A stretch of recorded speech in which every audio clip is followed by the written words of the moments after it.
Hey guys, tonight we ride into the windswept heart of the Mongolian steppe and live a single, brutal, beautiful, and breath-stealing day in the life of Genghis Khan. Forget the myth of the all-powerful warlord for a second. You're going to smell his tent before you see its sour fermented milk, blood-soaked leathers, sweat cooked under wool. You'll feel the hunger of a hard winter when even horse blood has to do. You'll sit in the dark knowing that at any moment loyalty could flip to betrayal. We picture Genghis as an unstoppable force, but he began as a hunted boy, exiled, nearly enslaved, scraping at frozen dirt for roots while wolves circled his family's camp. We remember him as a conqueror, but first he was conquered by starvation, betrayal, and the cold. And yet, he rose. Tonight, we won't just talk about Genghis Khan, well, be him. From waking up in the bone-chilling silence before dawn to commanding warriors in the shadow of a mountain storm. We'll drink what he drank, fear what he feared, and survive by the same ruthless logic that carved the largest land empire the world has ever seen. And here's the twist. This story isn't just about him, it's about you. Because for the next 2 hours, you are Genghis Khan. So before you get comfortable, take a moment to like the video and subscribe, but only if you genuinely enjoy what I do here. And let me know in the comments where you're tuning in from and what time it is for you. It's always fascinating to see who's joining us from around the world. Now, dim the lights, maybe turn on a fan for that soft background hum, and let's ease into tonight's journey together. You are awake before the sun, not because you want to be, but because you have to be. The ger, your tent, is pitch dark, but you don't need light to know that the sheepskin blankets have shifted and the bitter edge of dawn air is slicing through the seams. Your breath fogs the space just above your face. You feel the stale warmth of bodies your wives, your children tucked nearby in silence. No one speaks. Not yet. The morning belongs to the cold, and the cold takes everything it touches. You sit up, joints cracking from sleeping on dense felt stretched over frozen ground. Your right shoulder aches where you took a fall weeks ago, thrown from a startled horse. You haven't told anyone. Showing weakness is a good way to invite rebellion. From the edge of the ger, a low snort, your favourite mare, tethered close last night to prevent her theft. She's restless. The horses always know when the wind is turning. You roll the flap aside and step outside into the brutal white light of pre-dawn. The steppe stretches flat and vast, silver with frost, grass like needles underfoot. The smell hits you first smoke, wet wool, animal dung burning for heat. You relieve yourself behind the tent, crouching low. There's no privacy, but you're used to that. Your tunic is stiff with dried sweat, your boots lined with sheepskin and horsehair, though the chill still seeps in. You scratch at the scar on your Ribson old arrow wound from before you were Khan. Back when you were Temujin, just a boy, just prey. You slip back inside. One of your wives, Berthe, is already up, pouring Arag fermented mare's milk into a worn wooden bowl. It's sour, but strong. It burns going down. You eat hard cheese and dried mutton with your fingers. The cheese squeaks in your teeth. There's no such thing as soft food out here. Outside, the camp is waking up. Warriors tend to their mounts. Boys chase goats. Old women grind grain and stretch hides over wooden frames, arms red with cold. Smoke rises from a dozen gers across the plain. The dogs are barking, restless. Then comes the call. A boy rushes up to your tent face flushed, panting. A messenger. One of your scouts has returned. Something's wrong in the east. You don't wait for details. You've learned not to. You mount your horse bareback and ride to the edge of camp, where your most loyal men are already assembling. You are Khan, but not yet the Khan. Every day you must prove it. Every order you give is both a strategy and a test. These men followed your father once, then they scattered when he was betrayed and poisoned by the Tartars. You remember every name that abandoned your family. Someday, they will remember you. The scout is shaking as he dismounts. You take the message in peace raiders, moving fast, burning villages, a rival clan maybe. You nod and say nothing, already calculating distance, weather, terrain. You don't have enough horses for a full pursuit. You'll need to send word to your allies, the few you trust. You turn to your men and speak in clipped commands. Eyes meet yours. No one challenges. That's good for now. But it gets worse.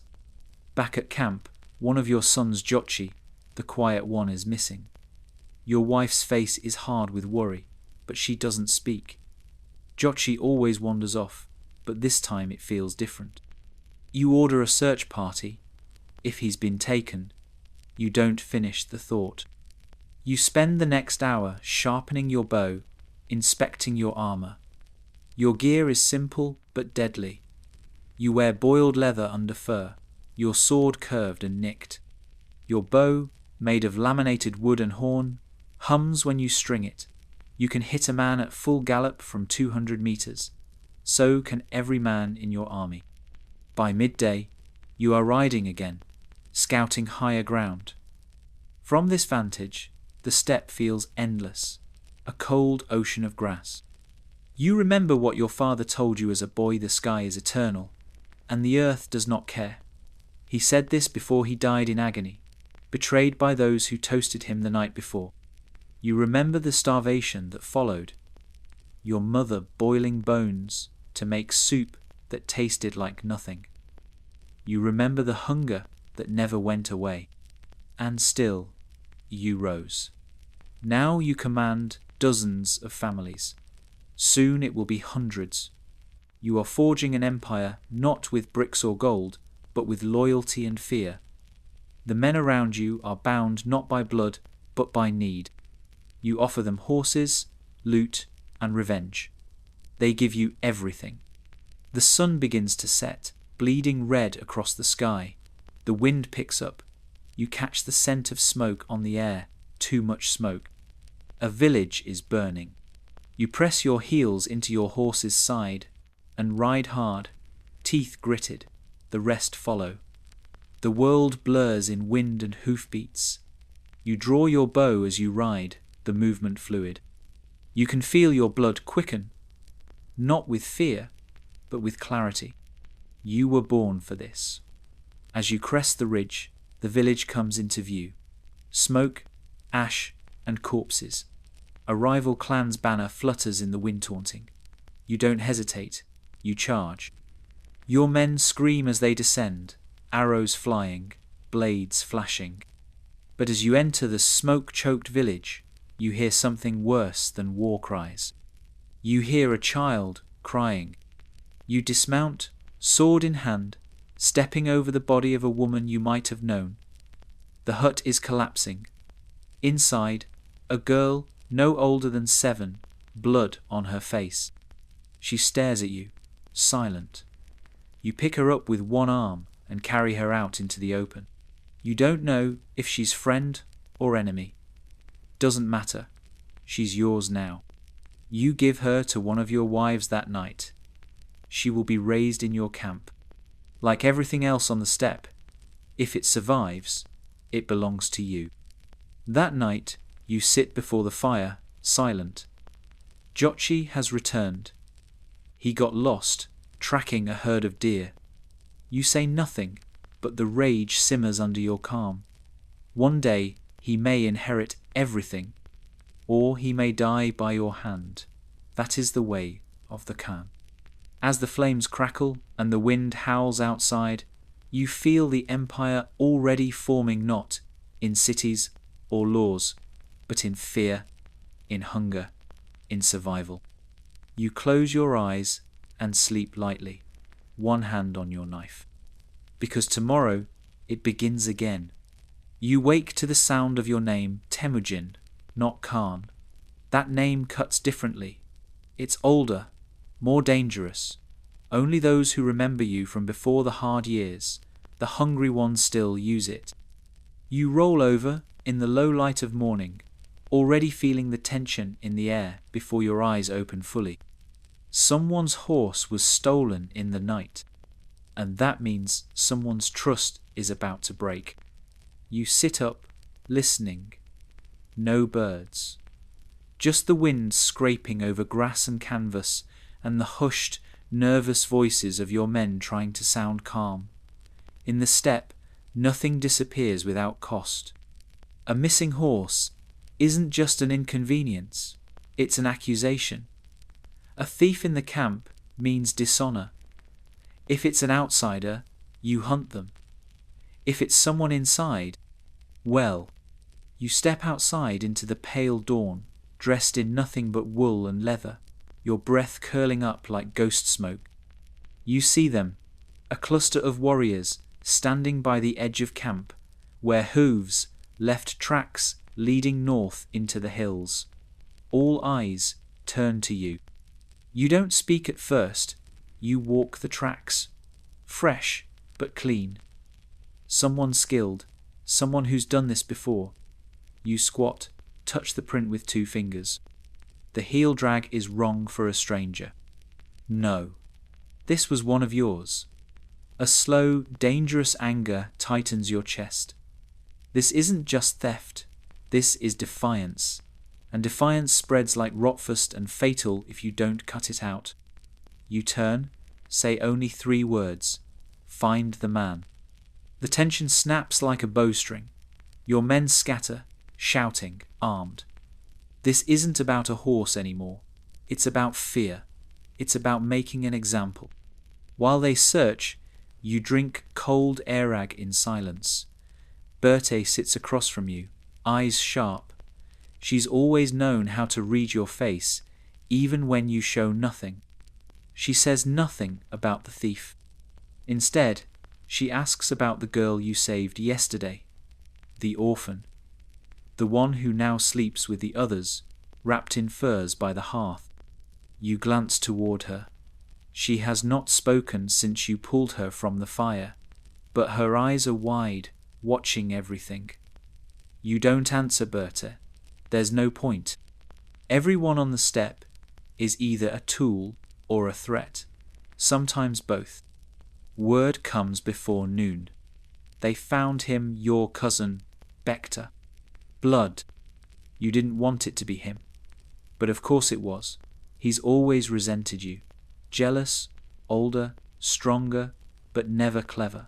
The kind of man who wins fights and loses wars. They bring him before you, bound and snarling. He doesn't deny it. He spits at your feet, dares you to kill him. And that's the problem. You can't kill him.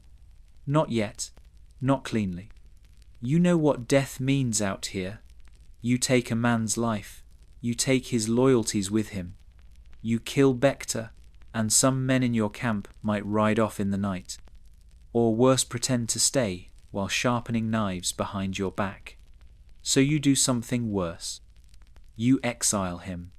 No supplies, no horse, nothing but the clothes on his back and the shame in his shadow. You order your men to cut his bonds and turn him loose to the wilds. You watch him stumble into the frost-bitten dawn. He doesn't look back. The wind is sharp with the scent of judgment. That night, your camp is quiet, too quiet. Even the dogs seem cautious. You stand by the fire, thinking, how do you hold a camp like this together? Not with friendship, not with law. Those are lies of settled men. No, out here, you lead with fear and reward. You punish betrayal and reward loyalty instantly, publicly, viscerally. You give just enough comfort to make men dream and just enough violence to keep them awake. Later, you ride out alone. Sometimes, You need to breathe without being watched. You crest a ridge and stare down at the plain below.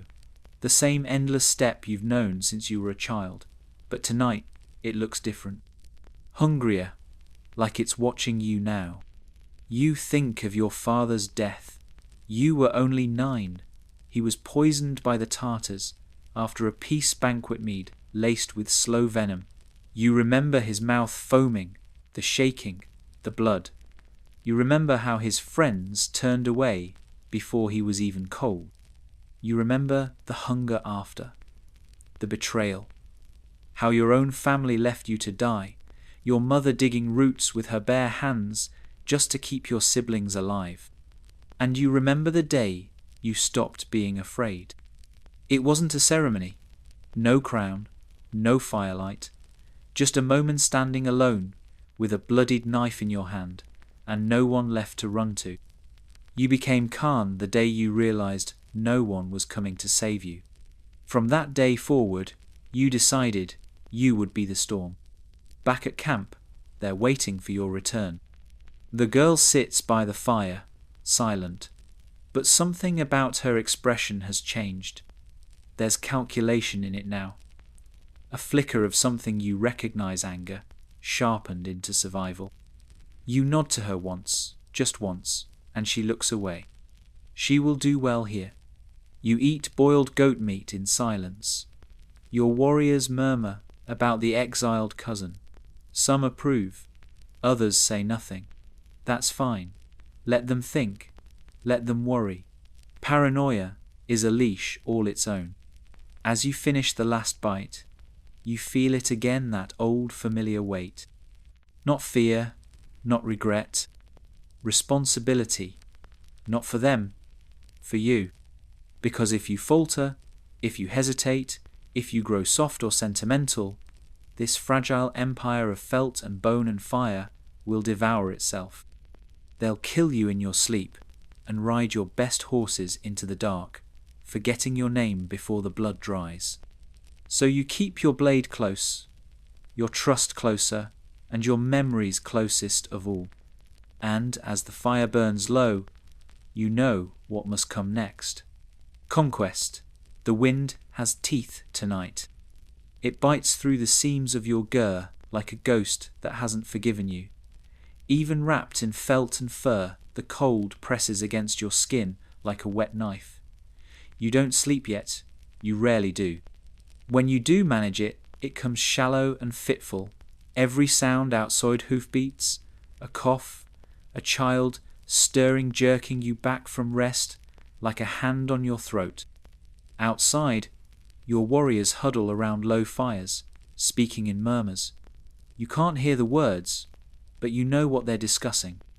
They are always watching you, weighing you, measuring your strength against the old stories, the myths of Khans who never flinched, who never bled, who ruled by divine right. You're no god. You know that. But if you want to survive, you have to pretend to be one. The girl is still awake. She hasn't spoken, but she keeps staring at the fire, eyes reflecting the flame like a wolf in winter. She doesn't cry. You respect that. Too many tears on the steppe freeze before they fall. You remember what it was like to lose everything at her age.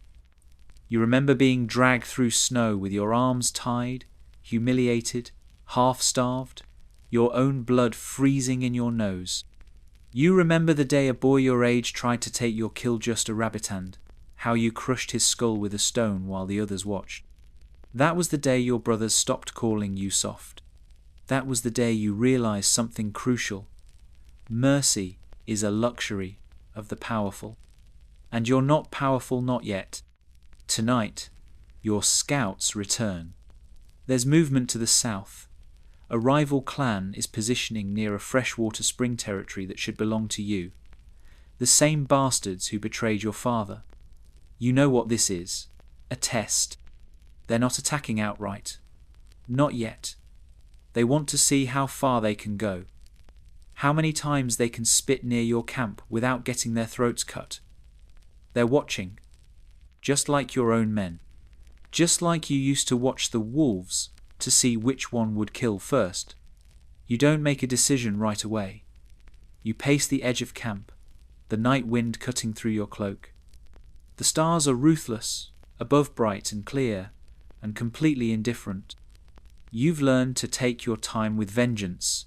You don't strike in anger. That's what they do. You strike when it hurts most.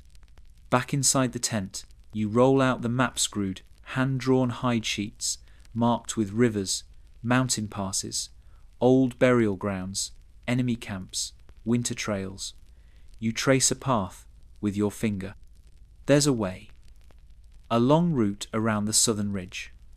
If you move at night, take only your best riders. You can reach their horses before they expect you. Without horses, they're nothing. Out here, a man on foot is already halfway to dead.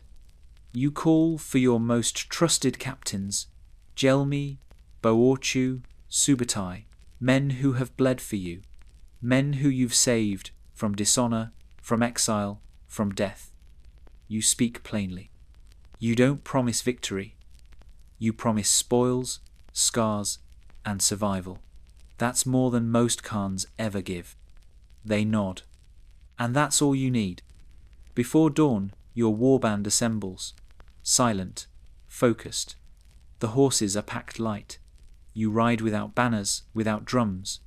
Only leather and iron, and the soft clink of arrows in quivers. The grass crunches under hoof as you ride out into darkness. The moon is thin, but enough to see. Your breath fogs as you gallop, the cold slapping your face raw. You push your mount hard. You don't show fatigue. You never do. Not even when your thighs burn. Not even when your broken rib from years ago flares with every hoofbeat. You ride until the horizon turns grey, then black again. Then, just as the stars begin to fade, you crest the southern hill. And there they are. The enemy camp is smaller than expected. Tents slouched low to the ground, trying to hide from the wind. Smoke curling lazily. Horses staked loosely, guarded by a handful of sentries already half asleep. They think they are safe. Good. You signal with one hand. Then you ride like hell. There is no glorious battle, no speeches, no time. You descend like a whisper turned scream. Your archers fire as they ride perfect shots, practiced since childhood. Men fall before they even open their eyes. Horses panic. Fires spark. Women cry out. You don't stop. You kill until there's nothing left to kill that can hold a weapon. You dismount only once Sioux pull a man from his tent. You know him, a former ally, a liar. The one who promised loyalty to your father, then spit on his grave. You don't waste words. You slit his throat and toss his body into his own fire. When it's done, you let your men take what they want: food, furs, weapons, horses, but you give strict orders: no children harmed. That is your rule. Others broke that rule in your youth. They'll never forget your revenge. As dawn rises, the bodies lie cooling in the frost, their blood steaming against the grass. You ride back victorious, but not joyful. You don't celebrate, you don't laugh. There's nothing funny about what you've done, but there's a deep, grim satisfaction curling in your chest, the kind that feeds itself on cold nights. You arrive at camp before midday. Your people watch silently as you return. The smoke of your campfire joins the sky. Berthe meets your eyes and nods once, not approval recognition. You are becoming the man you need to be, not the boy you were. The girl watches you again from the shadows of the Jur. She doesn't smile. She's too smart for that. But her eyes narrow. You're teaching her something. And she's learning faster than anyone else. You've learned not to rely on the land, because the land doesn't care. The Mongolian steppe doesn't coddle. It doesn't nourish. It doesn't whisper sweet promises of harvest and abundance. It stares back at you, flat and blank, a cold ocean of grass and dust, and it dares you to survive one more season. Maybe. There is no wheat here, no grapes, no figs, no stone temples filled with spices. Out here, the gods eat meat, or they eat nothing at all. So do you. And if you want to live, if your people are going to keep moving, keep growing, keep conquering, you need to understand something primal. The only true wealth on the steppe walks on 4 legs and shits on the ground. Horses, goats, sheep, camels, and cattle, your herds are your heartbeat. Lose them, and you die. It's that simple. Every part of your day revolves around your animals. They are your food, your transport, your shelter, your clothes, your weapons, and sometimes your currency. You don't own land, you own motion. You don't farm, you follow grass. In summer, you move north to the mountains, where the grasses are rich and the winds are kinder. In winter, you return to the valleys, lower and slightly warmer, where the snow drifts shallow and your animals can still forage, but you never stay still, ever. Your jerry all round, felt-covered tent is made to be broken down in an hour, packed onto a yak or a cart, and rebuilt before sunset. Everything you own can move with you. There are no roots here, just hoof prints. When it comes to food, you take what your herds give you, and sometimes what they don't want to give. You drink airag, fermented mare's milk, slightly alcoholic, sour enough to tighten your jaw. It tastes like vinegar and warm grass and something faintly alive. But it gives energy, calories, and status. You share it with warriors after victory. You use it in rituals. You pour it on the earth to honor your ancestors. You eat meat, mostly goat or mutton, almost always boiled. You eat fat chunks of it, solid and yellow, because fat is life in winter. If you're lucky, there's blood sausage, made from intestines stuffed with hot blood and grain, steaming in the cold air. It smells like death and warmth at the same time. If you're unlucky, you drink the blood straight from your horse. Not out of cruelty, out of survival. A small nick to the neck vein, a bowl of hot blood, then press the wound and ride on. You can ride for days that way, so can the horse. You've done it. In winter, food gets scarcer. Your animals grow thin. Some freeze standing up. You prioritize the milk givers. Old or weak animals are slaughtered first. You store meat in the frozen ground. You pack it in snow. You eat bones if you have to, sucking out the marrow, grinding them to powder to boil into soup. You eat everything. You waste nothing. Water is rare. No rivers you can rely on. No wells deep enough to last. You follow meltwater in spring. You know where the seasonal streams form in the mountain valleys.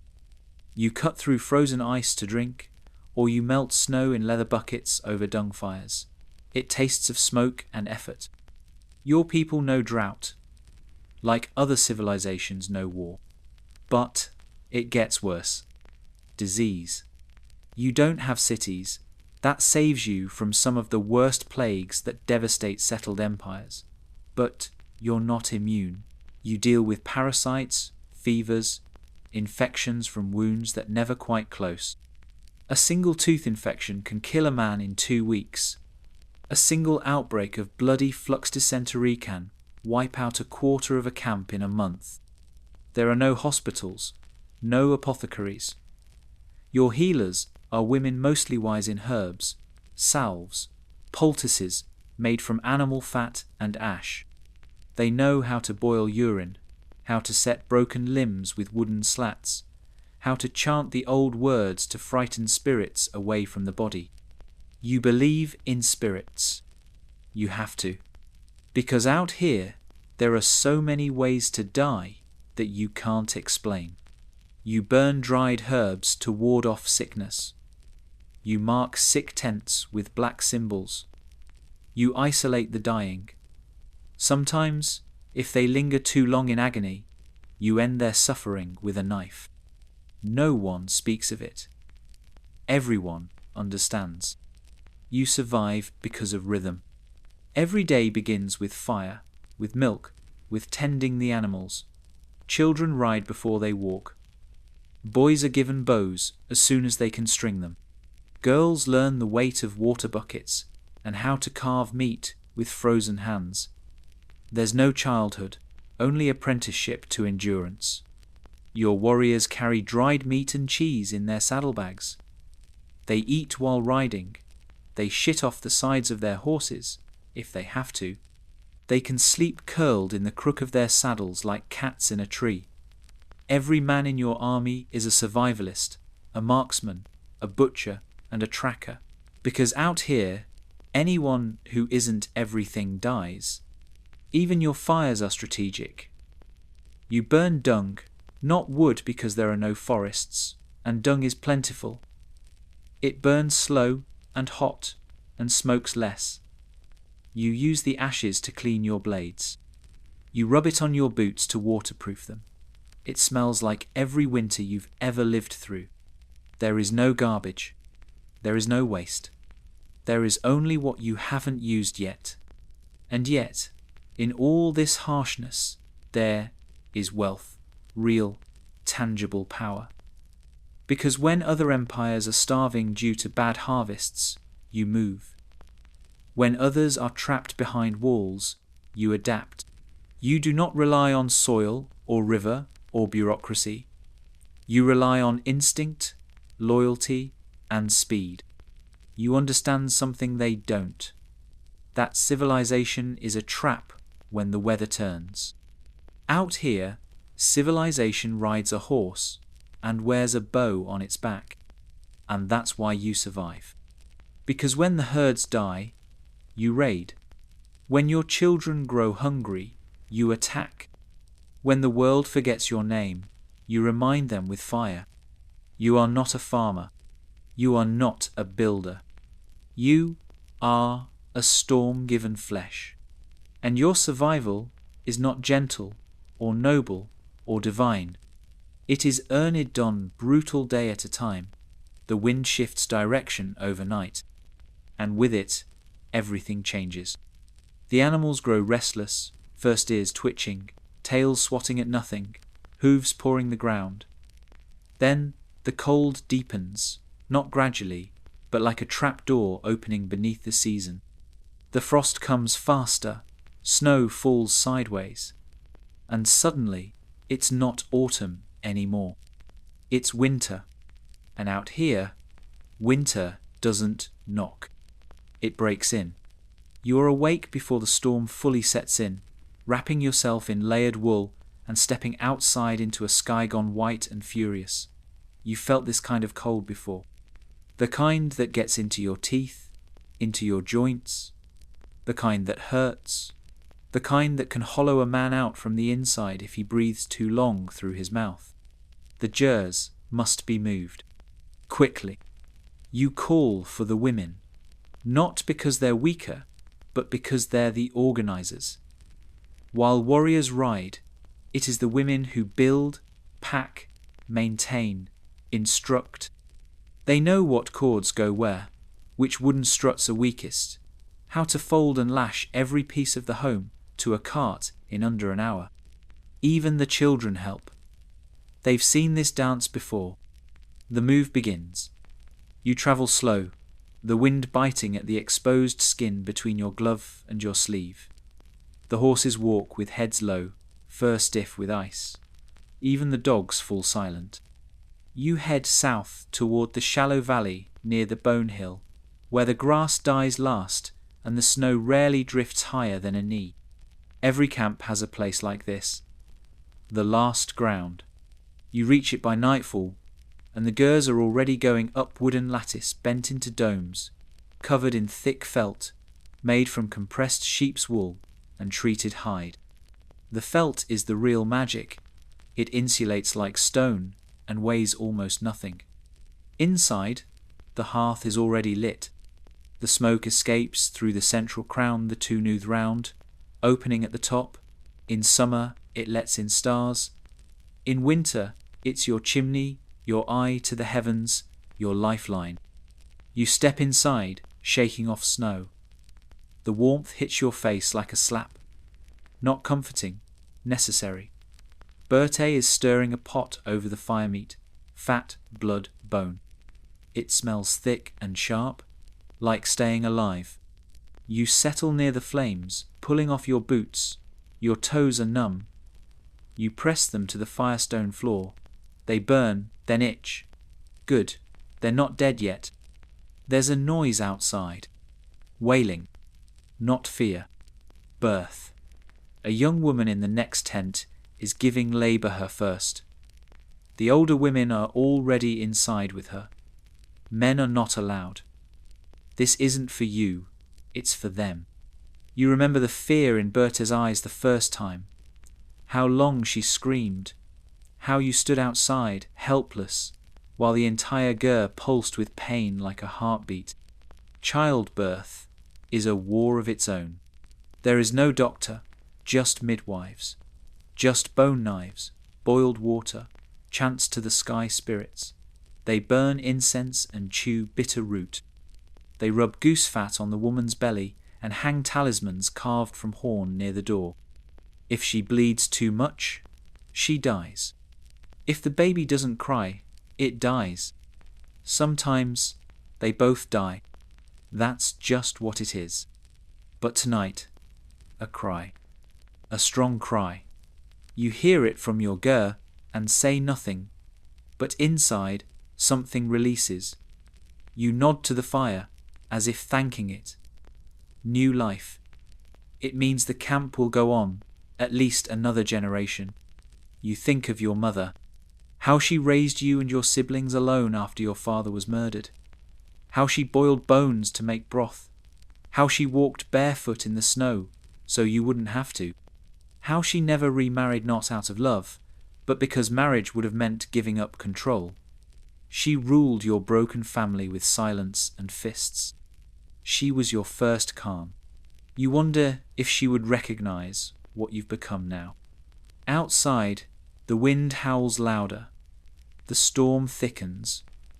You check the lashings on the ger. You press the animals close, build walls of hide and dung brick to keep the snow out. You rub salt on your boots to keep the leather from freezing. You check the young boys sleeping on the floor, wrap them tighter in their cloaks.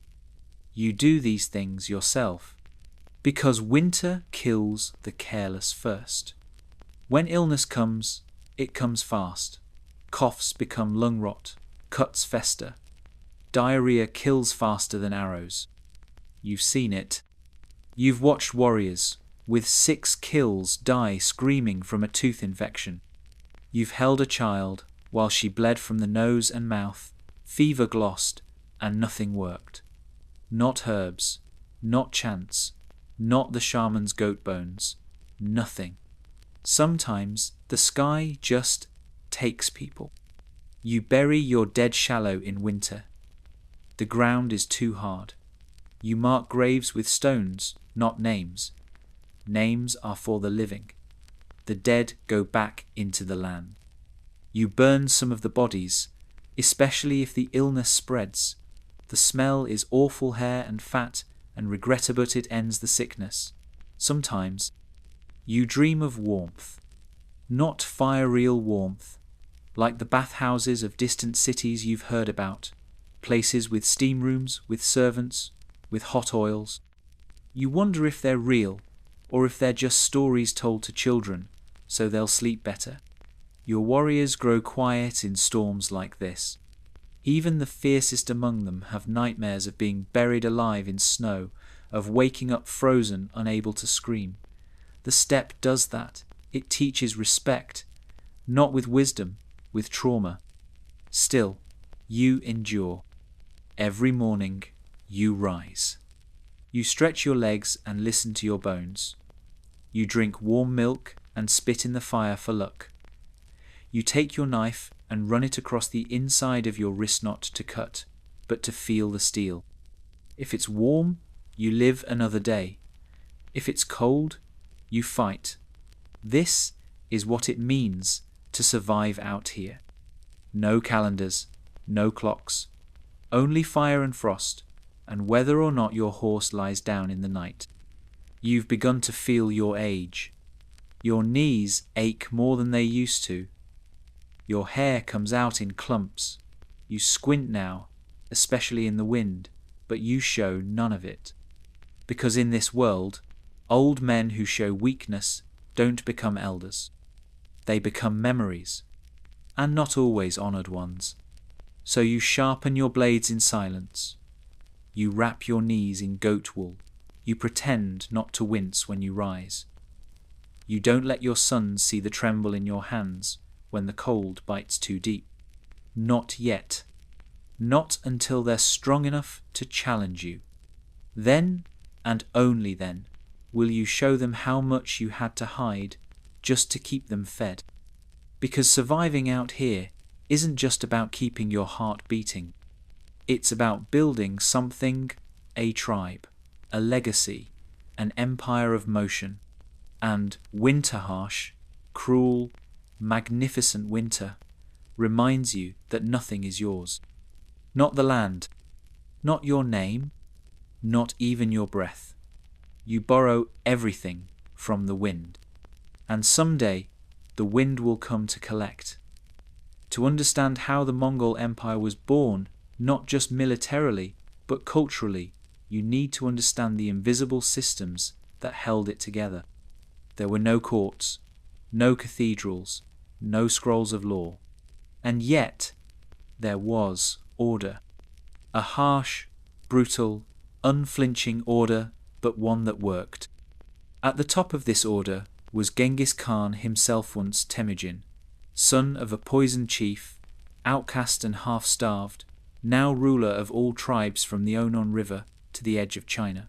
His power wasn't inherited, it was taken. And that fact that leadership was won, not born, set the tone for everything beneath him. Mongol society was deeply meritocratic, but only after you'd proven your worth in blood, loyalty, and hardship. A man who saved your life in battle could be promoted to lead 100 horsemen even, if he came from no family at all. A noble-born warrior who flinched at the wrong moment could find himself stripped of horses, tent, and name. You were what you did, not what your ancestors did. But this wasn't democracy. Loyalty was demanded with a blade at your back. Treason, real or imagined, meant death. Often public, often slow. Yet for those who followed the rules, the rewards were extraordinary. Under Genghis, even the lowest herder could become part of a Nukara personal band of warrior brothers sworn to a leader beyond bloodlines. These were not slaves. They were voluntary loyalists, chosen and trusted. The bond was sacred, sealed with gifts of horses, food, and honour. And yet beneath this martial brotherhood, there were deeper, older codes, clan loyalties, lineages, vendettas. The Mongol tribes were not naturally unified. They had spent centuries feuding over pasture rights, stolen herds, broken marriages. Rival clans would switch sides overnight if the winds shifted, and family feuds could smoulder for generations quietly, patiently, until the right moment came. Genghis didn't erase these fractures, he used them. He broke up traditional clans and reassigned men to military units, mixing rivals together under new, artificial structures. Arbans, groups of 10, Zuns, 100, Mingans, 1, 0, and Tumans, 10, 0. These weren't just military groupings, they replaced family as the primary loyalty unit. If your brother failed in battle, but your Arban succeeded, the Arban came first. It was a social surgery, and it worked. Beneath the military elite, were the artisans, herders, women, shamans, and servants, many of whom had more power than their station implied. Women, especially, held complex roles in Mongol society. While they could not become Khans in name, they wielded influence in practice. Wives, mothers, and daughters managed herds, property, household politics. They ran camps when men rode to war. Some even led entire branches of the empire during Genghis's campaigns. Berte, Genghis Khan's first and most senior wife, was not just a companion. She was a strategist, an emissary, a symbol of legitimacy. Her marriage cemented political alliances. Her kidnapping and Genghis's blood-soaked campaign to retrieve her was a catalyst for his rise. Women were expected to be resilient, practical, and commanding. They delivered children on cold floors with a dagger nearby. They slaughtered livestock, tanned hides, made clothing, and resolved disputes among families. In some Mongol myths, the sky itself is male but the earth, always female, eternal, bearing. Terrible.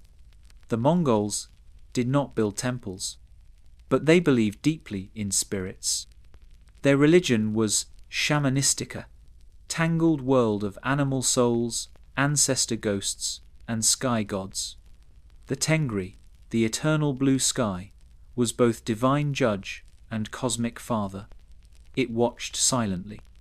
It offered no comfort, but it gave signs. Shamans wore bones and bird feathers. They chanted in smoke-filled tents, summoned visions, interpreted omens. They used drums to call spirits, offered horsehair to wandering souls, tied sacred ribbons to trees and mountains. Genghis himself believed he ruled by the will of Tengri, that his conquests were not just strategic, but destined. When he ordered cities leveled, when he drowned empires in blood, it was not madness, it was cosmic justice. The steppe had suffered. The world would now feel its scream. This belief in divine mission made Mongol warriors more than soldiers. They were instruments, executioners of fate. They rode into battle, believing that if they died, it was because Tengri had called them home, and if they lived, it was because the sky still had work for them. This spiritual fatalism fused with militant logic to create something terrifying, an army that feared neither death nor defeat, because even loss had meaning, even suffering had structure.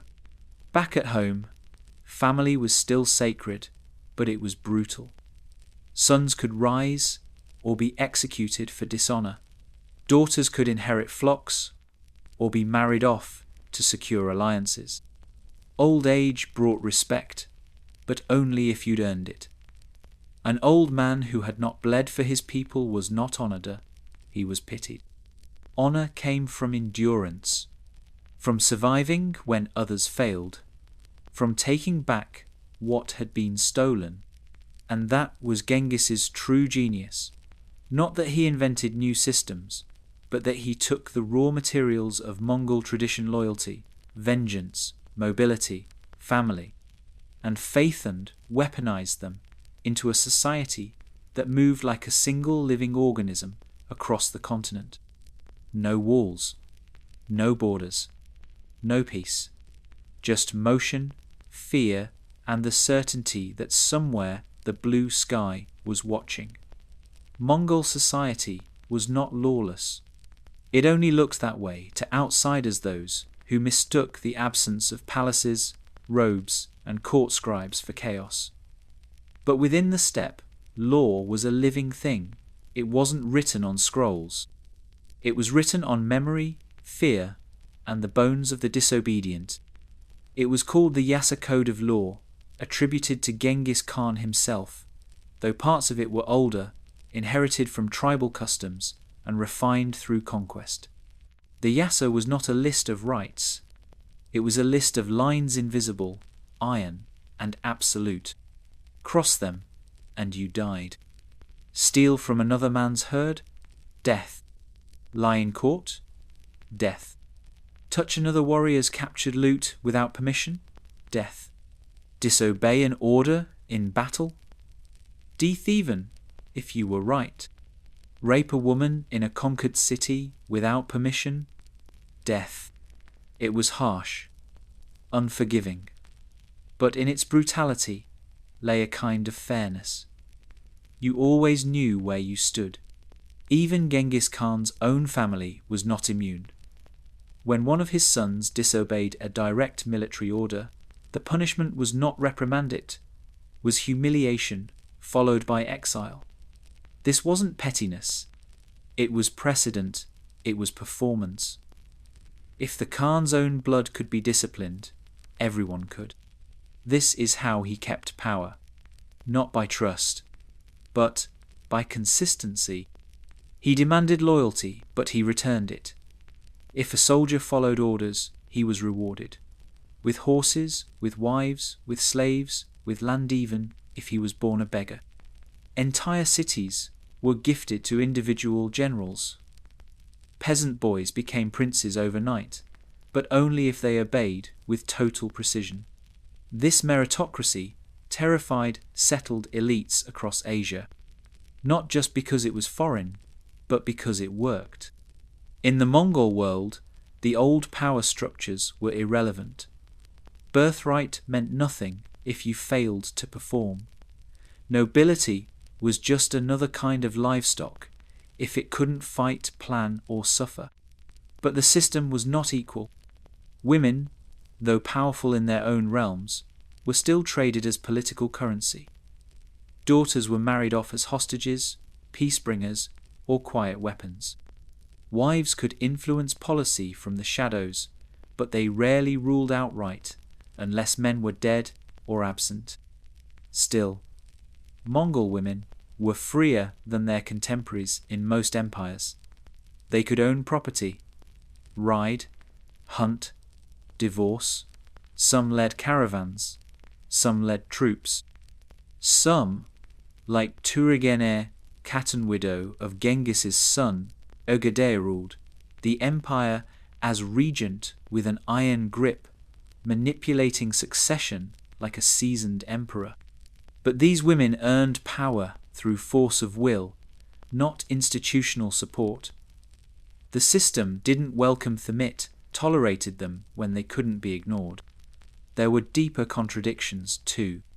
Genghis Khan, the destroyer of cities, outlawed the killing of innocents without cause. He implemented postal routes, ensured religious freedom, and offered a structured legal process in court so long as you weren't too disobedient. He could order the extermination of an entire city one day and then promote a scholar from that same city the next. He massacred tens of thousands in Nishapur but preserved and funded astronomers in Samarkand. He burned the fields of Bukhara but protected Buddhists and Christians from persecution across his territories. Because his rule wasn't built on compassion, it was built on usefulness. If you resisted him, you died. If you served him, you were absorbed. If you pleased him, you were rewarded beyond your wildest dreams. This was the logic of the conquest machine, and it was ruthlessly efficient. Conquered cities were sorted into 3 categories: resistors, killed; neutral, taxed; useful, elevated. Artisans were spared. Engineers were treated like treasure. Scribes, doctors, blacksmiths, and bridge builders were escorted safely through burning cities while soldiers slaughtered the rest. This wasn't mercy. It was resource extraction on a human scale. If a city surrendered without a fight, it was left standing. Its officials were kept in place, its culture respected. But if a city resisted, even briefly, the punishment was not proportional. It was exemplary. The sack of Urgench took months. Entire rivers were rerouted with corpses. Survivors spoke of pyramids of skulls stacked higher than the walls. Historians debate the death toll: 200, 0. 500, 0. More? It doesn't matter. What mattered was that the story spread. Other cities heard it, and they opened their gates. Because that was the real power of Mongol law. Not just the violence, but the predictability of it. No empire in history had codified fear this cleanly. Even within his own people, Genghis used it to control behavior. He abolished the kidnapping of wives between tribes. He ended the arbitrary killing of animals during hunts. He even banned the washing of clothes in rivers to protect the sacred flow of water. The law invaded daily life. But for many, that brought relief. In a world of shifting alliances, surprise attacks, and clan betrayal, the Yasa offered a rare thing: order. Even if that order was carved into bone and soaked in blood. And the truly terrifying part? It worked. Within a generation, a patchwork of squabbling horse clans became the fastest moving, most feared civilization on Earth. Their justice system was oral, but everyone remembered. Their punishments were brutal, but everyone obeyed. Their leaders were cruel, but also responsive, strategic, and shockingly modern. And when asked why they followed a man who had burned half the known world, the answer came back again and again. Because with him, at least, you knew the rules. From a distance, the Mongol Empire looked like chaos on horseback dust clouds, arrow volleys, screaming warriors pouring across rivers and ridgelines, with no walls, no temples, no cities behind them. But look closer, and you'll see something else entirely. An empire. Not in the way Rome or China built their swift marble, moats, and bureaucrats, but through motion, communication, and absolute logistical mastery. At its peak, the Mongol Empire stretched from Korea to Hungary, from the Siberian forest line to the Arabian sands. Over 11 million contiguous square miles. And yet, across this vast and brutal sprawl, there was one central question that mattered more than any other. How do you manage control at a distance? The answer was simple. Speed. Not just military speed, information speed. To manage an empire this massive, Genghis Khan created the Yama postal relay system unlike anything seen before. Stationed at regular intervals across the empire, every 25 to 30 miles stood way stations, stocked with fresh horses, food, and shelter for riders carrying military orders, intelligence reports, tax records, and diplomatic letters. These were not just couriers. They were the veins of empire. At full gallop, an imperial message could travel over 200 miles a day. That's faster than some email servers in remote regions today. And the Khan read every major dispatch. He knew where his generals were, what crops were failing, which cities paid taxes late, who owed what, and who had to die. The Yam was protected fiercely. Anyone who harmed a messenger was executed immediately. Anyone who slowed them could lose their land, their herds, or their life. But the Yam wasn't just about governance. It was the foundation of a trade superhighway. The Pax Mongolicartha, Mongol Peace, allowed merchants, scholars, monks, and explorers to travel safely from Venice to Beijing with a level of security unheard of in the Middle Ages.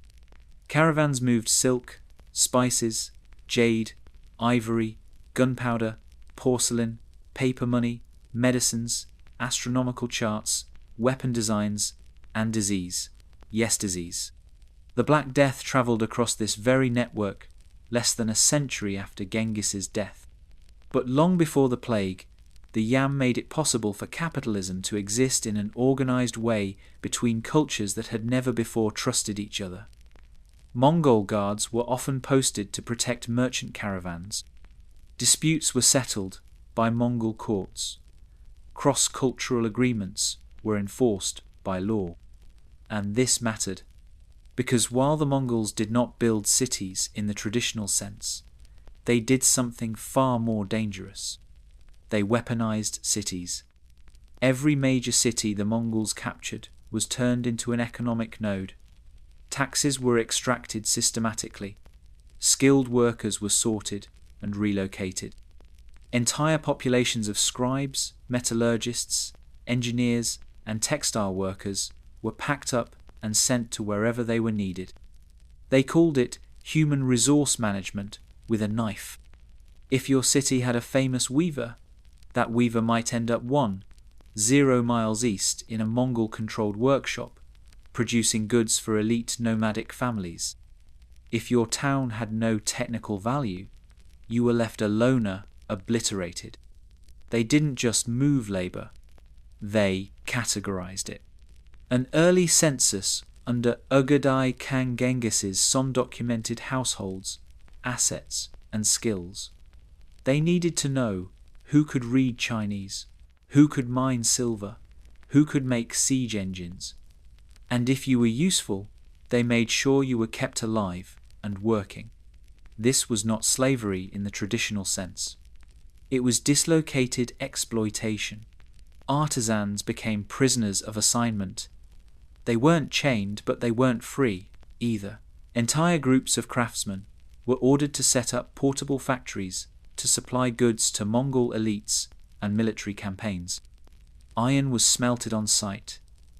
Bows were laminated in mobile armories. Saddles, arrows, mail armoral, handcrafted by the displaced and monitored by Mongol supervisors. And while this system sounds alien, it worked with frightening efficiency. Mongol armies never ran out of supplies. They never waited for ammunition. Their horses were always fed, their quivers always full, their tents always mended. While European armies squabbled over food and broke down in winter, the Mongols were expanding their empire in snowstorms. And yet there was another side to all of this. A kind of paradox. Because while the Mongol system ran on conquest and labor exploitation, it also enabled innovation. They adopted technologies from every civilization they encountered. They copied, stole, and improved. From the Chinese, they took gunpowder, rockets, paper currency, and siege engines. From the Persians, they borrowed astronomical tables and administrative accounting methods. From the Arabs, they gained knowledge of medicine and mathematics. From the Uyghurs, they took writing systems and scribes. They didn't build a civilization from scratch. They absorbed one from the bones of others. And the brilliance of it lay in how they connected everything. A Korean blacksmith, captured and relocated, could be working on siege bolts in Central Asia, designed by a Persian engineer, requested by a Mongol general attacking a city in modern Ukraine. The raw materials came from the Ural Mountains. The deployment orders were issued from Karakoram, carried by horse to a forward base in under 3 days. That's not chaos. That's logistics. And it's one reason why Genghis's empire didn't collapse immediately upon his death. Because he built systems, not just momentum. Even his successors, though, fractured and competing adhered to many of these foundational strategies. The postal roads stayed intact. The census-taking continued. The multilingual scribes kept reporting up the chain, and the labor machine kept grinding. But it had a cost. Human lives were shredded into categories. Families were split, resettled, erased. Languages died, cities depopulated. Trade routes became arteries not of culture, but of imperial necessity. And for all their innovations, the Mongols never built a capital that could match the splendor of the cities they conquered.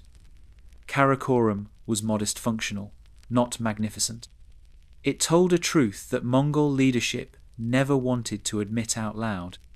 They were exceptional rulers of movement, but they feared permanence, because permanence meant vulnerability.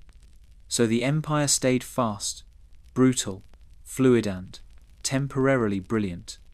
The greatest land empire in history wasn't held together by love, faith, or vision. It was held together by horses, paper trails, and the threat of fire.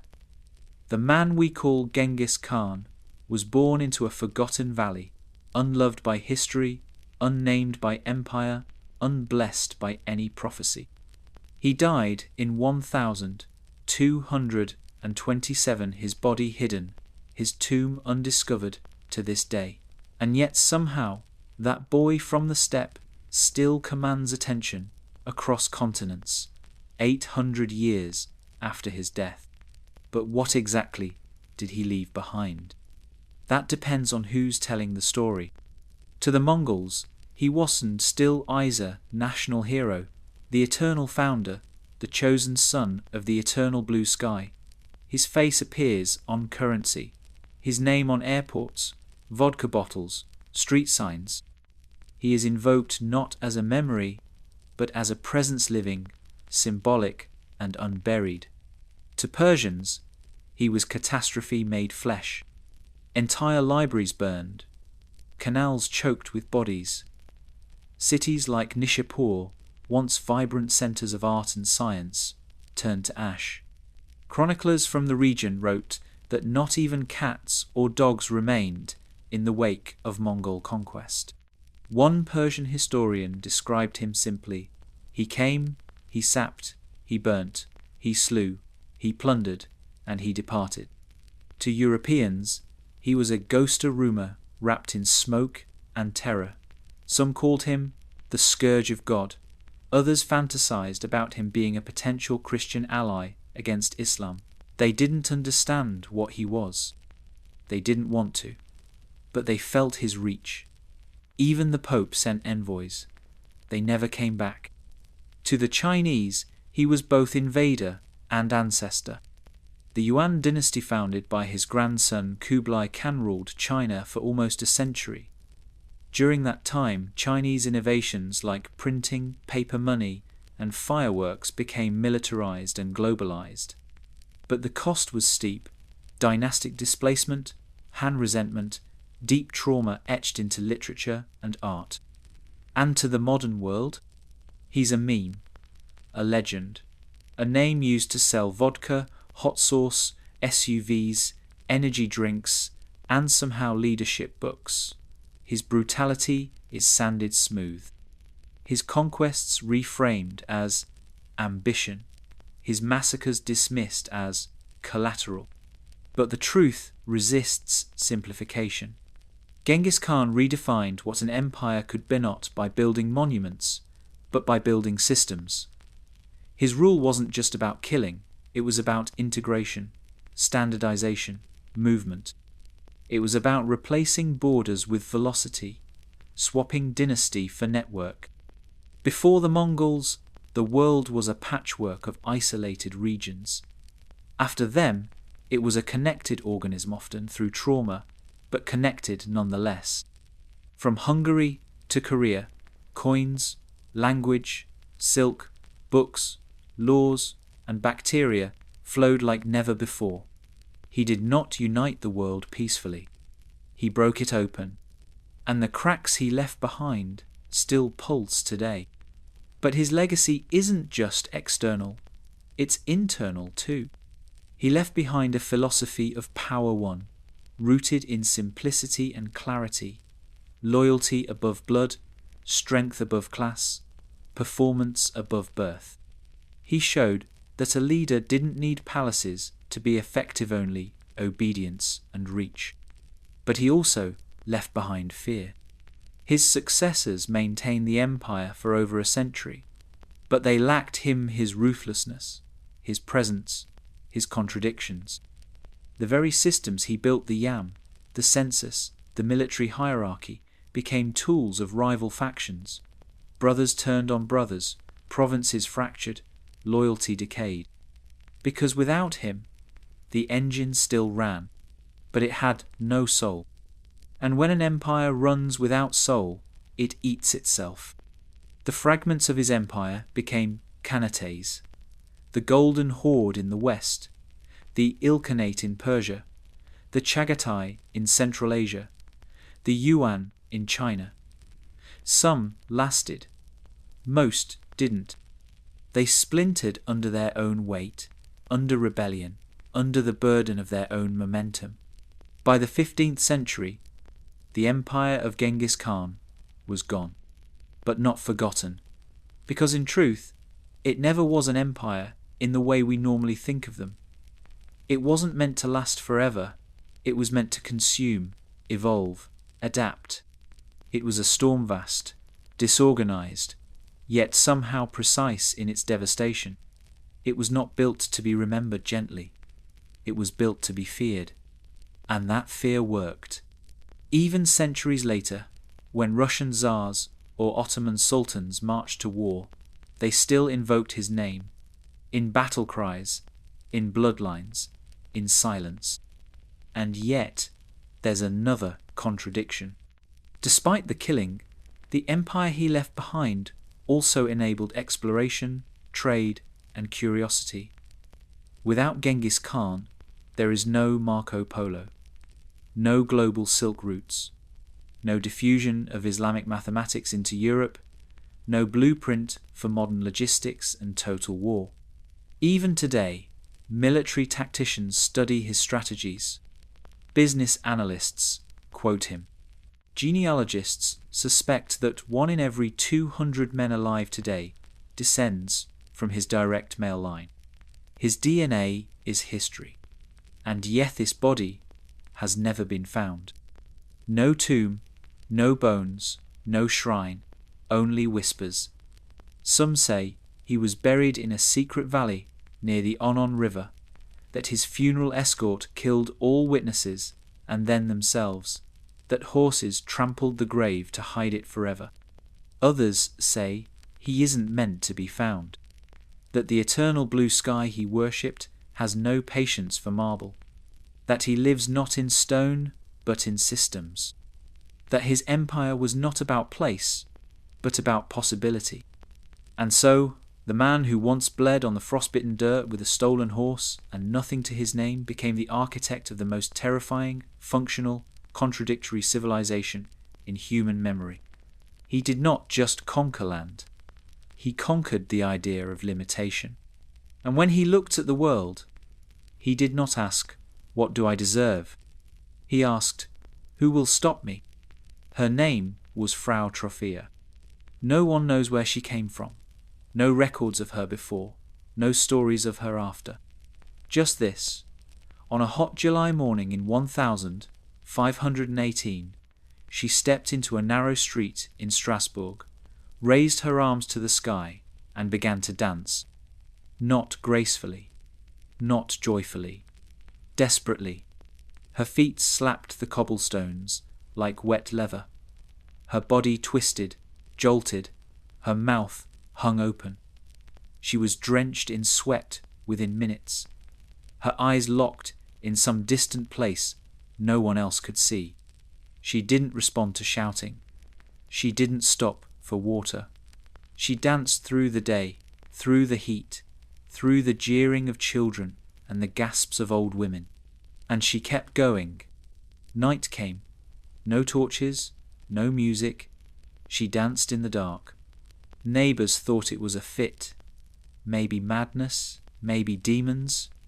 But then came the next morning, and she was still dancing. Her husband begged her to stop. She didn't hear him. She twitched and shuffled and spun in silent agony. Her feet were blistered and torn. Her breath came in grunts. She collapsed twice. Each time, she stood again.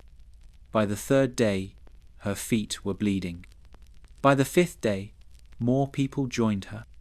At first it was 3, then a dozen. By the end of the month, over 400 people were dancing through the streets of Strasbourg uncontrollably. Witnesses said they were possessed. Others said it was witchcraft, or sin, or heatstroke. But there was one overwhelming truth that no one could escape. They couldn't stop. Even as their bodies failed, even as they vomited or defecated or collapsed from exhaustion, they would rise again sobbing, muttering, or silent and continue dancing. They weren't enjoying it. They were trapped in it. Some clawed at their skin. Some laughed hysterically. Some foamed at the mouth. At least dozens died from strokes, heart attacks, dehydration, exhaustion. Reports say some danced for days, others for weeks. Priests tried exorcisms. Physicians diagnosed hot blood. Local magistrates built a stage, thinking music might soothe the affliction. It made it worse. The town hired professional musicians. The tempo picked up. People collapsed and died to the sound of drums. And the city didn't understand why. But it gets worse. Because this wasn't the first time. There were smaller outbreaks in Aachen, Cologne, and even Italy, as early as the 14th century. People would suddenly begin dancing in groups, convulsing in rhythm, often near churches or holy sites. The phenomenon became known as choreomania, the dance madness. But 1,518 was the largest, most sustained, and most fatal. And it still defies explanation. Historians have debated it for centuries. Some say it was ergot poisoninga, hallucinogenic fungus, growing on damp rye bread, related to LSD. But ergot causes seizures, not rhythmic dancing. And why would it affect so many people, so selectively? Others point to mass hysteria, psychosomatic event triggered by stress, hunger, plague anxiety, and religious fear. Strasbourg had just survived a brutal winter, food shortages, and a resurgence of the Black Death. People were starving, dying, praying desperately. Maybe they snapped. Maybe the brain found the one outlet it could: movement. There's also the theory of cultural possession, that this was a learned ritual, trauma passed through generations. In that world, saints were invoked to protect against disease, and Saint Vitus was said to curse sinners with spasms and uncontrollable dancing. Was this a form of religious ecstasy gone feral? Or was it guilt? Despair? A community punishing itself in the only language it had, left its body? We'll never know for sure. What we do know is this: Strasbourg tried to contain it. They forced dancers into shrines, praying over them. They banned music. They passed laws against dance shoes. Eventually, they exiled the afflicted, herded them to mountain-top monasteries to recover. And just as mysteriously as it began, it stopped. The dancers fell, one by one. Some died, others survived. They returned to their homes, their farms, their markets, and they never spoke of it again. Frau Troffea vanished from history. No diary, no grave. Just the rumour that she started something no one could understand. And for centuries, the people of Strasbourg refused to talk about the summer when dance became death. Today, that street still exists. Tourists walk it. Shops line it. No memorial, no statue. But if you know where to look, you'll find it the narrow cobbled stretch in the old quarter, where the buildings lean close and the shadows fall strange. And if you walk it alone, in the heat of July, you might just hear a footstep that isn't yours. There are moments in history where the facts don't feel real, where every explanation sounds like an apology. And the Strasbourg dancing plague is one of them. 400 people, dancing, suffering, dying, and not one of them could tell you why. To make sense of it, we need to ask a different question. Not what happened, but what kind of world could make this happen? Because 518 wasn't just a bad year. It was a crushing year. Strasbourg, a city of stone and fear, sat buried in the iron grip of the Holy Roman Empire. The church controlled the soul. The guilds controlled the body. Disease controlled everything else. The Black Death was no longer, knew it was normal. A reappearing ghost that wiped out towns, then disappeared for just long enough that people forgot how to bury their children. Food was scarce. Winter had been long. Harvests failed. Inflation hit hard. Bread cost triple what it had the year before. People who once traded goods now traded teeth, clothes, dignity. And the fear, the cosmic fear, was constant. Hell was not metaphor. It was geography. You could go there. You could feel it. You could smell Iton, the breath of dying priests, in the rot of leper colonies, in the hallucinations of the starving. Your soul could be weighed at any moment, and if it was found wanting, that was it. And so people prayed. Not for salvation, for survival. They built shrines to saints with bleeding hands and burned feet. They whipped themselves in the streets to purge sin. They marched barefoot in snow, begging God to spare their children. They offered blood and money to the relics of long-dead martyrs. And in Strasbourg, they worshipped Saint Vitus. A martyr from the 4th century, Vitus was believed to protect people from epilepsy, convulsions, tremors, and strangely dancing. But his protection came with conditions. You had to believe. You had to obey. You had to be pure. If you weren't, well, then Saint Vitus could curse you. He could twist your body, take control, make you dance until your muscles tore and your breath ran out. You would collapse and rise again. Collapse, rise, until your sins were purged, or your heart gave out. So, when Frau Trophia began to dance, some saw it as punishment, others as prophecy, and others, still already anxious, hungry, guilt-ridden, felt it in themselves. And that's when it spread. Because choreomania wasn't a disease in the modern sense. It was a kind of contagious emotion, like mass hysteria, or religious ecstasy, or grief. It travelled through the body, through eye contact, through suggestion, through shared belief in a world so broken that the impossible suddenly felt expected. Imagine watching someone dance uncontrollably, not joyfully, but violently, fearfully.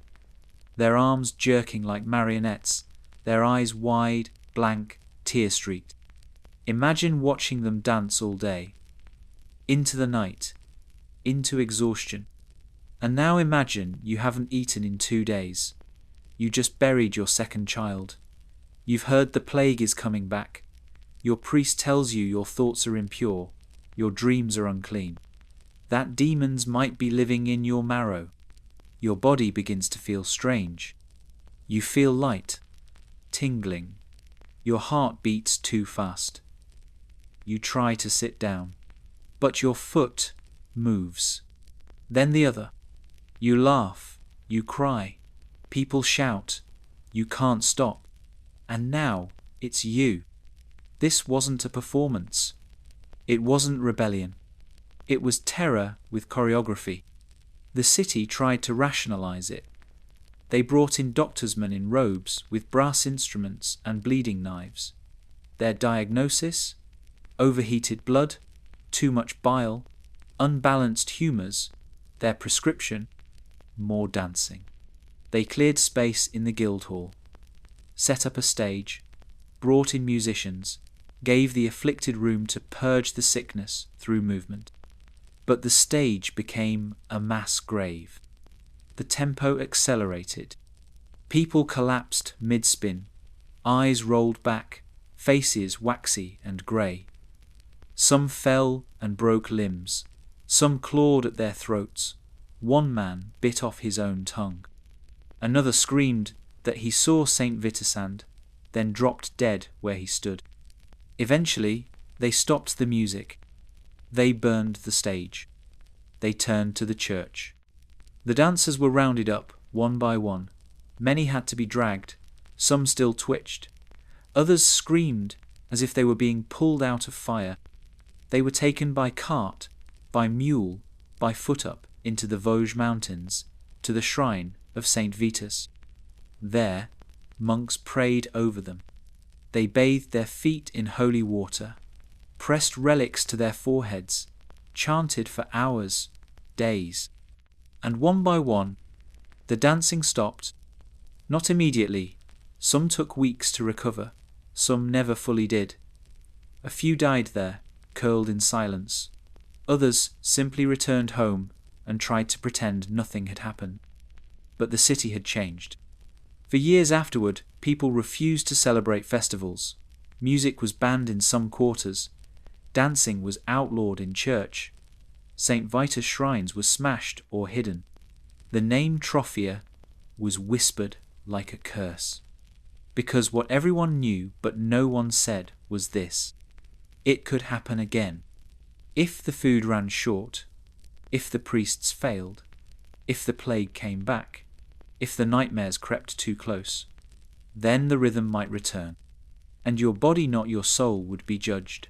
History likes its horrors tidy. It wants causes and cures, a box to put the madness in. But choreomaniath, dancing plague, refuses to cooperate. It left no maps, no markers, no pathogens under microscopes. Just bruised feet, missing names, and a whisper that sometimes the human mind decides to break in unison. The outbreak in Strasbourg in 1518 was the worst recorded, but it wasn't the first or the last. Similar events had occurred before in Germany, Italy, the Netherlands. In 1374, Aachen saw hundreds dance through the streets, leaping and jerking, screaming for mercy until their bodies gave out. In 1237, over 100 children danced from Erfurt to Arnstadt, collapsing on the steps of a church. Sound familiar? Historians believe this may be the origin of the Pied Piper legend.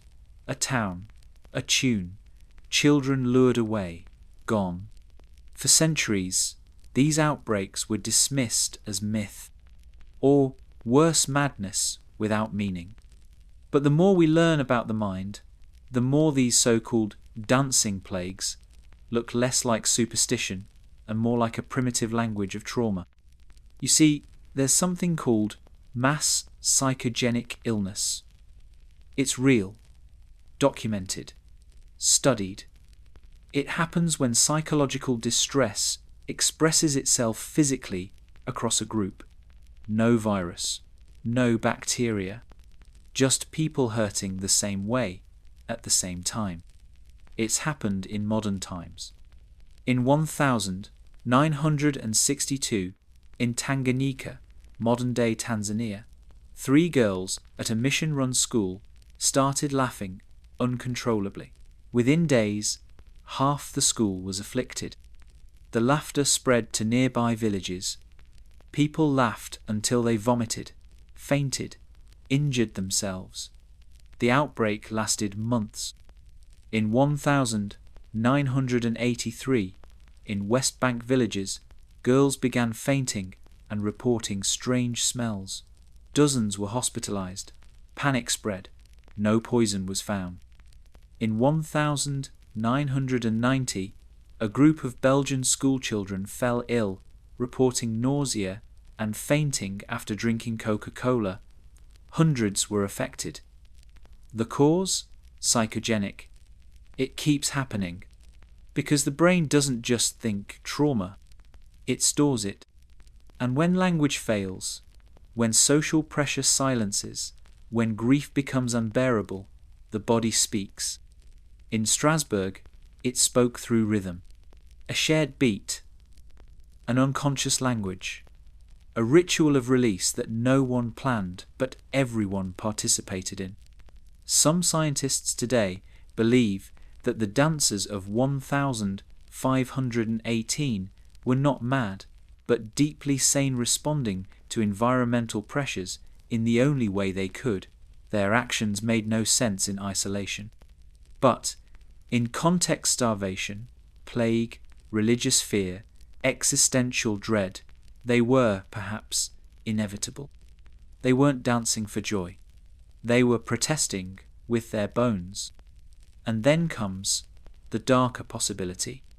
What if it wasn't just trauma? What if it was contagious performance? Because there's another theory that some dancers in Strasbourg joined not because they felt compelled, but because they were seen. And in a society where no one, especially women, peasants, widows, had a voice, movement became power. A body in crisis demands attention, and the body never lies. In this way, choreomania wasn't just a disease. It was a revolt, an unspoken protest against a world that offered no control, no rest, no hope. To dance was to defy stillness. To keep moving was to matter, even if just for a moment. Even if it killed you, and kill it did. Though we don't have exact numbers, historians estimate that dozens, perhaps more, died in Strasbourg. Heart failure, heat stroke, internal bleeding. Others survived, but were never the same. Some became religious devotees. Some were shunned. Most were simply forgotten. Because history prefers heroes and kings. Not people who danced to death in the dirt. But the plague left a legacy. Churches in Strasbourg quietly removed St. Vitus from their rituals. Priests warned less about demonic possession and more about personal prayer. Music was banned during fasts. Municipalities issued laws about noise, gatherings, and unlicensed celebrations. And deep in the back of everyone's mind, a new fear crept in. What if it happens again? And here's the thing. It might. Because the human nervous system hasn't changed. The need to move when words fail is still with us. The connection between trauma and the body is ancient, stubborn, and terrifyingly beautiful. When your world collapses, you don't always fall. Sometimes you dance. And in that way, the dancing plague never really ended. It just changed shape. Today, we see its echoes in group hysteria, in online outrage cycles, in the adrenaline rush of crowd behavior, in viral moments where thousands act in sync without knowing why. The medium is different, but the message, still the same. You are not okay, and your body knows it. So the next time you hear music, you can't ignore your foot taps without your permissioner. You find yourself swaying to something you can't name. Take a breath, because somewhere, in the dust and heat of a forgotten July, a woman once danced her grief into the ground, and nobody stopped her. Long before the first Europeans stumbled into southern Africa's interior with maps, rifles, and the arrogance of empire, there was stone. Not scattered, not primitive, engineered. Massive, curved walls rose out of the earth, built with no mortar, just careful, interlocked granite blocks, stacked with precision so advanced that even today, many of them stand untouched by restoration. And behind those walls was a city. Great Zimbabwe. Not just a structure, but a civilization thriving from the 11th to the 15th century, controlling trade routes, housing tens of thousands, minting regional power with gold, cattle, and reputation. But here's the thing no one wanted to admit for centuries. It was built by Africans, not Phoenicians, not Arabs, not travelers from Atlantis. Africans. And that simple fact terrified colonial powers so thoroughly, they tried to rewrite the ruins. But let's go back. At its peak, Great Zimbabwe was a capital city, the heart of a Shona-speaking civilization that dominated southeastern Africa. The name itself comes from Zimba Dze Mabwe, meaning houses of stone.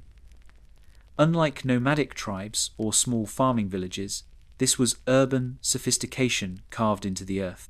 3 major areas made up the city: the hill complex, a fortress-like acropolis built on a granite hill, likely a center of spiritual and political power; the great enclosure, an astonishing elliptical wall, nearly 36 feet high and 820 feet in circumference, enclosing royal residences and ceremonial spaces; the valley ruins, the residential and commercial heart of the city, filled with homes, workshops, and smaller walls defining social order.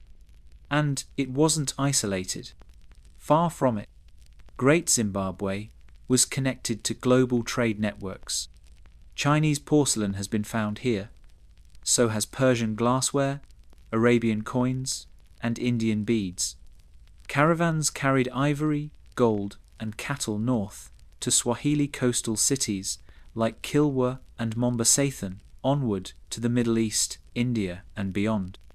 In return, they received textiles, ceramics, spices, and ideas. This was not a forgotten people. This was an African global economy. Gold was everything, not used for coinage internally, but as a primary export. It was mined from nearby rivers and hills, traded in raw form, and weighed with scales as accurate as anything in Europe at the time. Control of this trade meant power, and power meant walls. But here's the twist. Great Zimbabwe had no written language, nothing that survived. Everything we know is inferred from pottery, from architecture, from oral traditions, from what the Portuguese and Arab travelers saw centuries later. They called it symmetrical, strange, majestic, but also impossible. Because the biggest wall wasn't built with stone. It was built with denial. When European explorers reached the site in the late 1800s, they refused to believe Africans could have built it. Colonial logic dictated that sub-Saharan Africa had no history, no cities, no civilizations, just tribes, just savagery. So they made up theories. They said Great Zimbabwe must have been a Phoenician outpost, a lost biblical city. Some even claimed it was King Solomon's mines. A white archaeologist, James Theodore Bent, was sent by the British South Africa Company to prove it. He ignored all local accounts. He destroyed evidence. He looted artifacts. And he declared it too sophisticated to be African. This lie was printed in newspapers. It was taught in schools. It became law. For decades, African scholars were forbidden from excavating the site. Textbooks credited mysterious builders from the north. The local Shona people descendants of the very civilization that built it were treated as squatters on sacred land. And yet the ruins remained. Stone doesn't forget. The walls tell a different story. They were built with no forced labor, no slave pits. The architecture uses complex curve dynamics designed to withstand earthquakes and erosion. Some believe the layout reflects cosmological principlescent paths, cardinal directions, spiritual alignments. The famous conical tower in the Great Enclosure Massive, silent, unexplained may have symbolized fertility, power, or the authority of a king who didn't need to shout. This wasn't a copy of Europe. It was its own kind of empire, one that rose without war machines, one that ruled through wealth, not conquest, one that fell not through collapse but through shifting trade routes. By the 15th century, Great Zimbabwe was in decline. Gold seams dried up, Trade moved north. Coastal cities rose. Climate may have shifted. People left. Slowly, the city was never destroyed. It was simply abandoned. But what was left behind is monumental. Walls that curve like snakes. Stone birds perched atop columns. Pathways worn by centuries of feet. Whispers in a language we no longer hear. Today, Zimbabwe, country takes its name from this city. Its flag bears the stone bird. Its people carry the legacy. And slowly, painfully, the historical record is being corrected. But the damage lingers. Ask someone outside Africa about ancient civilizations, and they'll name Egypt, Rome, maybe the Maya, rarely Zimbabwe. Even now, ruins in Africa are treated like curiosities, never civilizations. Never proof of genius in unfamiliar skin, but Great Zimbabwe is still there. You can walk through it. You can touch the walls, built stone on stone by hands no one wanted to remember. And if you listen, you might hear what they were never allowed to write. We were here. We traded. We ruled. We endured. Great Zimbabwe didn't fall with fire. It didn't end in invasion. It didn't crumble under revolt. It was quiet. Its decline came slowly through trade routes shifting, populations migrating, goldfields fading. No bloody climax, just a gradual dimming. A ghost city long before it became one. And yet, when Europeans arrived centuries later, they couldn't believe it ever existed at all, because the real threat wasn't the ruins. It was what the ruins meant. An African city, with no white architect, no outside blueprint, no colonizer origin story. Just stone, wealth, sovereignty. And that didn't fit. In the 19th and early 20th centuries, colonialism required amnesia. It needed Africa to be blanker, dark continent waiting to be civilized. It couldn't afford history. It couldn't afford evidence. So when explorers stood inside the massive granite walls of Great Zimbabwe, when they saw the craftsmanship, the scale, the strategic placement on trade routes, they had two choices. Admit that black Africans built a complex urban civilization, or invent a lie. They chose the lie. British colonial archaeologist David Randall McIver challenged that lie in 1905. He used careful analysis and local traditions to argue that Great Zimbabwe was African-built. His reward? Disgrace. Professional exile. Suppression of his findings. Even in the 1960s and 70s, as African nations began winning independence, Rhodesian, white minority, governments clung to denial.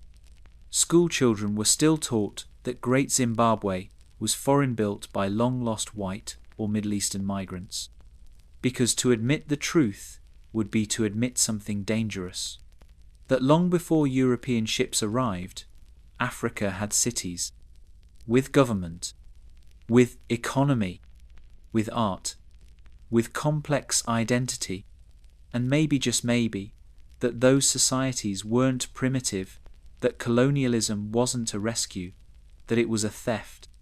So the stone city was kept silent. No monuments, no museums, no headlines, just lingering suspicion. But silence doesn't last forever. In the late 20th century, African archaeologists, many trained abroad, began reclaiming the narrative. Excavations were led by Zimbabwean scholars. Oral histories were revalued. Shona traditions were connected to architectural techniques, ritual sites, and trade practices. The soapstone birds found atop columns in the great enclosure were reinterpreted not as foreign totems, but as sacred emblems, possibly representing ancestors, clans, or spiritual guardians. These birds now appear on Zimbabwe's flag. They are national icons, not curiosities, symbols. And, as the country took its independence, it also took its name, Zimbabwe, House of Stone. But that reclamation is still fragile. Many people outside Africa still have no idea this civilization ever existed. It's not taught in world history classes. It's rarely shown in textbooks. When it does appear, it's often in sidebars, stripped of wonder, disconnected from relevance. Because there's a cost to rewriting history, it means re-evaluating everything. What other cities were ignored? What stories were lost? What lies became truth because they were convenient? And so, great Zimbabwe sits quiet, massive, undeniable, waiting for the world to catch up. Its walls still stand. No mortar, just precision. Its enclosures still curve. No blueprint, just design. Its memory still pulses.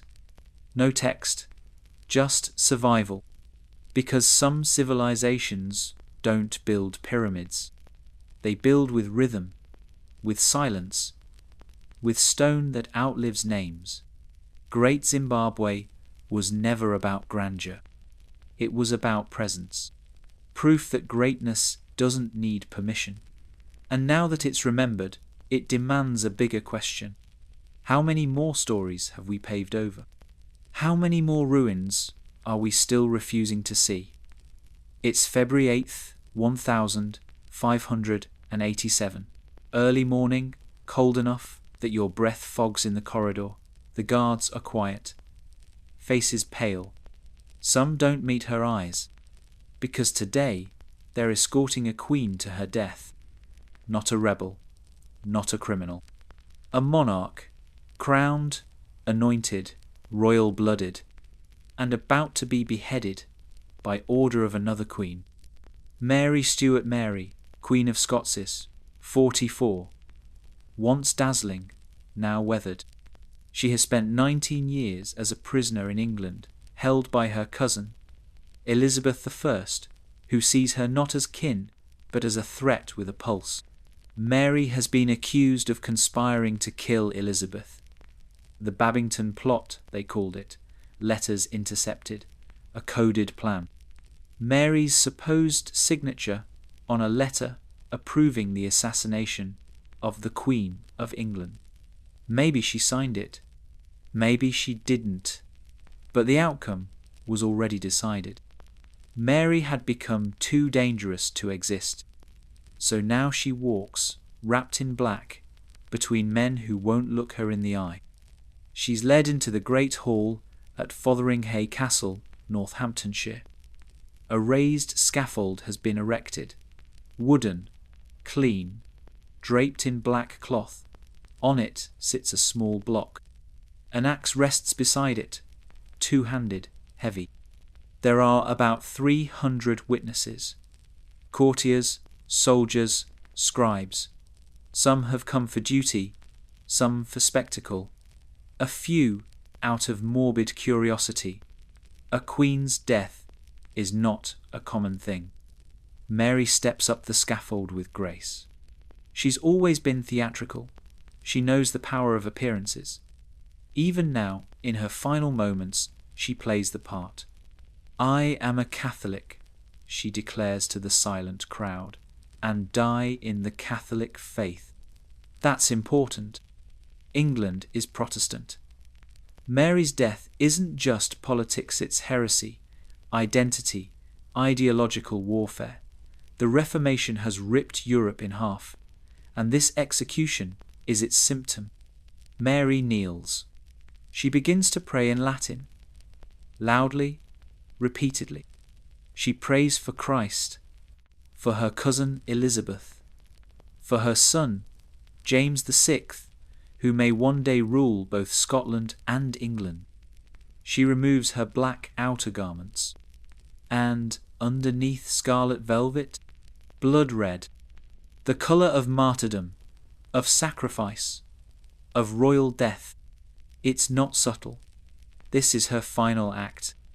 Let them remember her not as a plotter, not as a prisoner, but as a Catholic martyr queen, slain by a heretic regime. She kneels before the block. One executioner holds her steady. Another raises the axe. Silence. And then the axe falls. But it doesn't end there. Because it's not clean, the first blow misses her neck, slightly hitting the back of her head. There's a groan, a gasp from the crowd. Blood spurts. The second blow strikes true, mostly. It takes a third strike to finish the job. And then silence. One of the executioners reaches for her head to lift it up to the crowd of final display, but her wig comes off in his hand. Her head, now grey-haired and severed, falls to the floor with a thud. The illusion of youth gone. A small dog, hidden in her skirts, runs out and begins licking her blood. Witnesses weep. Some vomit. It is not dignified. It is not the death of a queen, and yet it was exactly the message Elizabeth wanted. Because Mary, Queen of Scots, was never just a woman.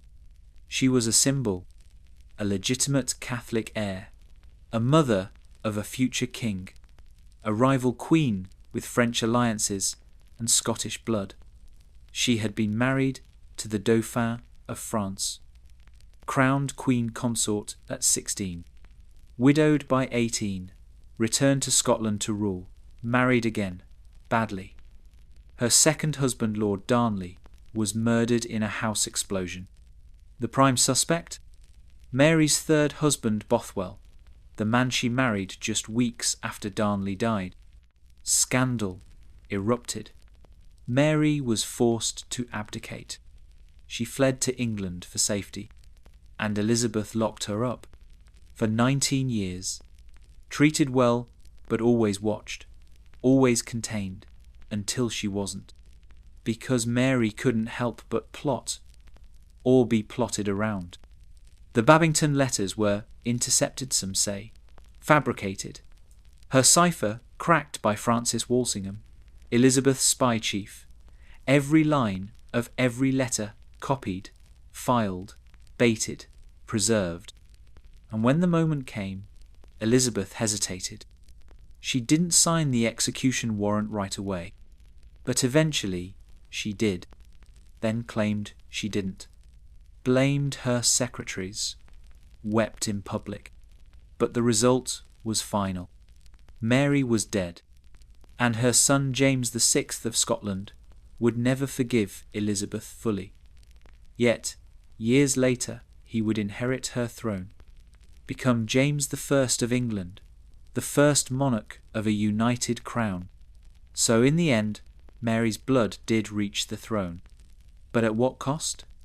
A botched beheading, a stolen legacy, a body reduced to myth. History would reshape her. Some saw her as a fool, politically naive, ruled by passion, not power. Others as a martyr, a tragic queen, destroyed by a jealous cousin. But the truth? She was both. A woman born into a war of religion, dynasty, and betrayal that no one could have survived cleanly. She fought like a queen, loved like a fool, died like a symbol. And whether you believe she deserved the axe or not, you cannot deny this. When the blade fell, something more than a body died. An idea did. The idea that royalty was untouchable, that crowns made you sacred, that birth could shield you from politics. Because in that cold castle hall, with witnesses holding their breath and a dog whining by her corpse, the truth was made brutal and simple. Even queens can be executed, and sometimes the knife doesn't fall because you sin. It falls because you existed, and with that, our journey ends. From the frozen gers of Genghis Khan to the streets where dancers collapsed, to a lost city of stone and silence, to the scaffold of a queen betrayed. History is not a story. It's a set of lives, lived with blood and fire and breath. And we are lucky just to hear the echoes. If you've made it this far, thank you. Now rest, and let the past keep watch a while.